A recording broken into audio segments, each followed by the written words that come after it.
When a man starts to wake up, he naturally pulls away from the crowd. Not because he hates people, but because the usual way of connecting stops making sense.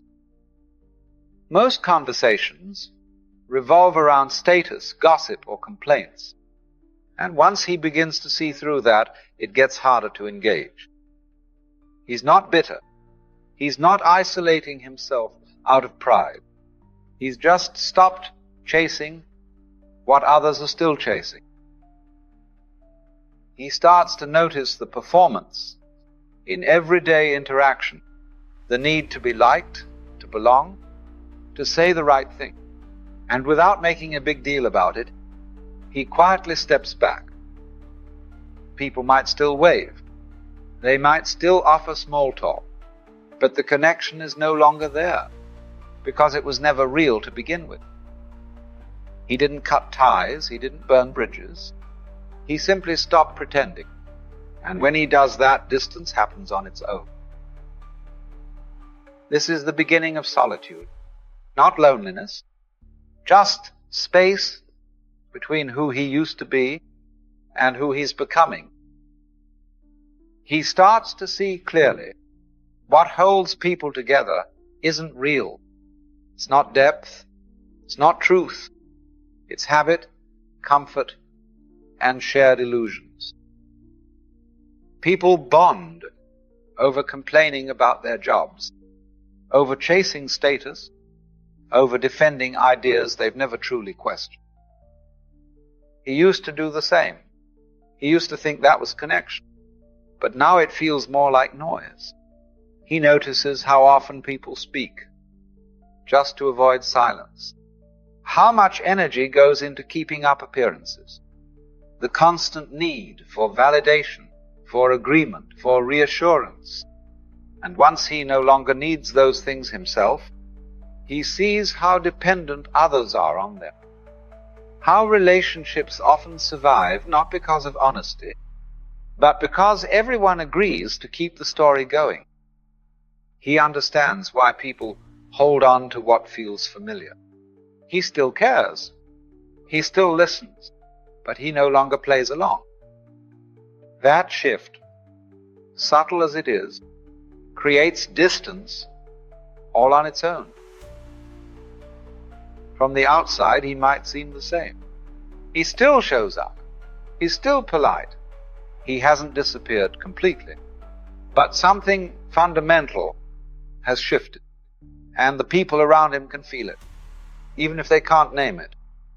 They sense that he's no longer trying to impress anyone, that he's not looking for approval, that he's not playing the social game anymore. Some find it admirable, others find it unsettling, because he's no longer easy to read, because he's not performing for anyone. He doesn't flatter, doesn't compete, doesn't entertain, and that makes him hard to place. People might say he's distant, or too quiet, or that he's changed. What they really mean is, he no longer fits into the roles they've grown used to. They liked him better when he reflected their values. Now, he reflects something else, something still, grounded, and not dependent on being liked. People see him, but they don't really know him, because knowing him now would require them to see what he sees, and most people aren't ready for that. He once believed that staying connected meant staying involved, showing up, participating in conversations, maintaining appearances. But with time, that definition changed. As his priorities shifted inward, he stopped engaging out of obligation, not because he cared less, but because he no longer needed others to affirm his place in the world. He still values connection, but not if it depends on constant engagement, emotional performance, or subtle negotiation for approval. He doesn't withdraw out of resentment. He simply no longer finds value in maintaining relationships built on pretense or expectation. To those accustomed to transactional connection, his presence can feel distant. But in truth, he's simply not playing the same role anymore. He no longer speaks just to keep the peace. He no longer sees himself through other people's eyes. What emerges in that space is not loneliness, but clarity. A calm independence that allows him to remain rooted even when others come and go. He's become honest, and from that honesty, a deeper kind of freedom begins to take shape. From the outside, solitude is often misunderstood. To most people, being alone signals a lack of friends, of purpose, of belonging. But for a man who has begun to see clearly, solitude becomes something else entirely. He no longer fills his time with distractions, just to avoid being alone with himself. He no longer seeks out constant company, to escape discomfort. He's learned to sit in silence without needing it to end. What others describe as loneliness is often just unfamiliar stillness. They equate the absence of noise with emptiness. He's realized that most of what fills a typical day, talks, tasks, and duties, is just noise pretending to be important. In solitude, he sees himself without distortion. There's no one to impress, no image to maintain, and that clarity, while uncomfortable at first, becomes a source of strength. He doesn't avoid people, but he also no longer depends on them to feel complete. This shift usually confuses others. They assume he must be withdrawn, disconnected, or even arrogant. But in truth, he's simply content with his own presence. He has faced the silence most people run from and discovered it wasn't silence at all. It was peace. As he grows more inwardly stable, he becomes less predictable to others. Not by intent, but by the simple fact that he no longer participates in the subtle exchanges that define most social interaction. He does not mirror emotions to gain approval. He does not offer reassurance when it would mean denying what he sees. To those still dependent on external validation, this creates discomfort. They may interpret his neutrality as arrogance, his silence as judgment, his detachment as disinterest. In reality, he is none of those things. He's simply no longer invested in managing perception. Much of what people call connection is actually a performance, a mutual agreement to keep certain illusions intact. Once he steps outside that arrangement, he disrupts it just by being present. He doesn't argue or provoke or attempt to convert anyone to his view, but the absence of familiar signals, approval, flattery, emotional reinforcement, makes others uneasy. Many of his previous friendships begin to fade, not because of conflict, but because the foundation they stood on no longer holds. He begins to notice how often relationships are maintained through shared complaints, routine habits, or the mutual reinforcement of personal narratives. Once he no longer participates in those patterns, the connection weakens on its own. He no longer feels compelled to offer agreement for the sake of belonging. He no longer entertains conversations that avoid substance, and he has no interest in maintaining ties that require him to shrink himself. This shift is not a rejection of others. It's the result of a change in what he's willing to invest his energy in. True friendship becomes something quieter, simpler, and far more rare. It is no longer based on shared illusions, but on mutual recognition. Two people who don't need each other, yet choose to walk alongside one another without expectation. These kinds of connections cannot be manufactured.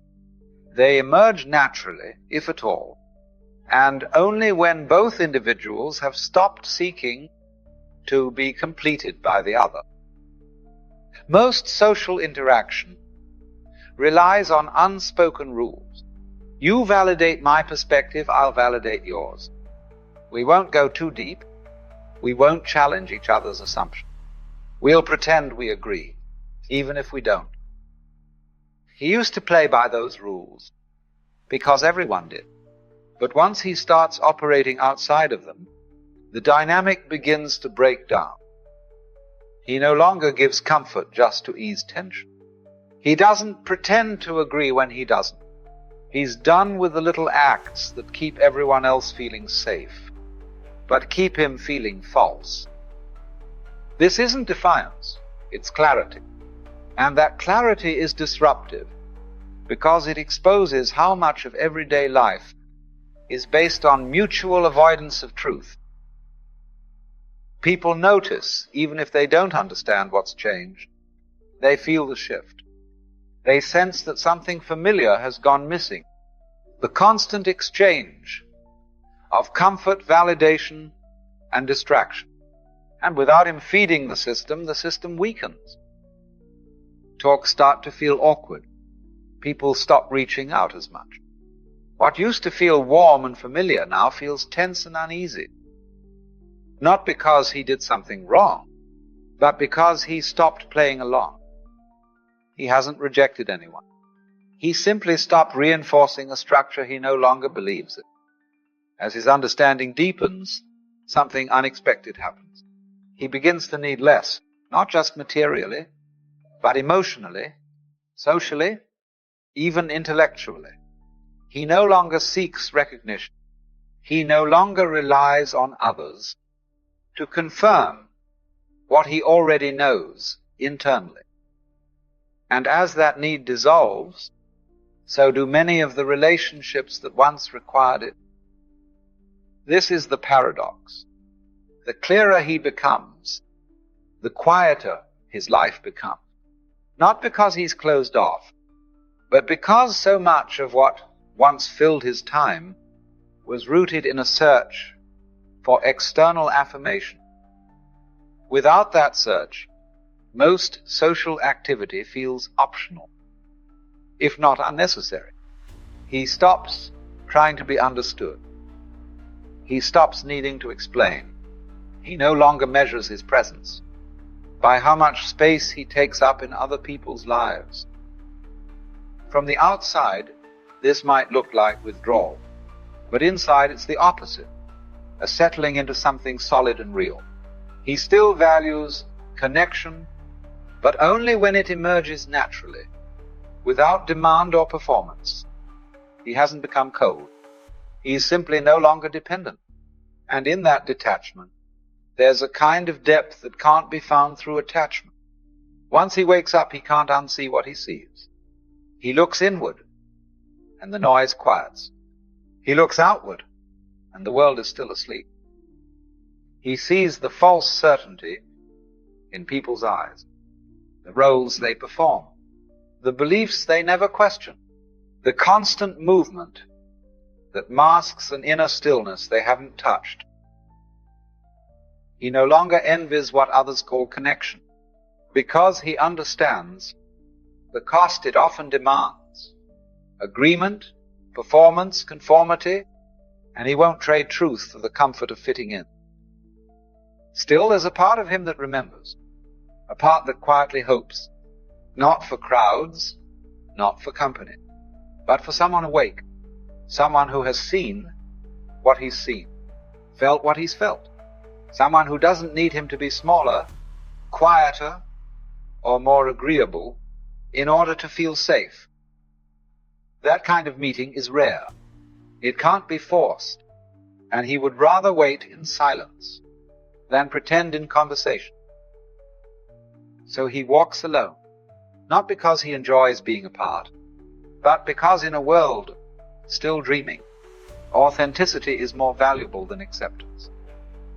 At some point, the solitude stops feeling unusual. It becomes normal, not empty, just quiet. He no longer interprets distance as a problem to solve.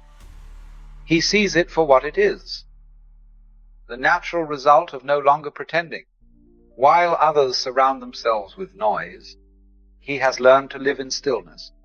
While many chase attention, he moves without asking to be seen. People often assume he must feel lonely, as if company, any company, is always better than walking alone. But they confuse isolation with absence. He is not absent. He is simply no longer performing. He has come to prefer the space that honesty creates over the closeness that illusion demands. This is the final shift. He doesn't need the world to wake up for him to feel whole. He doesn't need agreement to feel clear. And he doesn't need validation to know who he is. He walks alone, yes, but not as an outsider. As a man at peace with the cost of truth,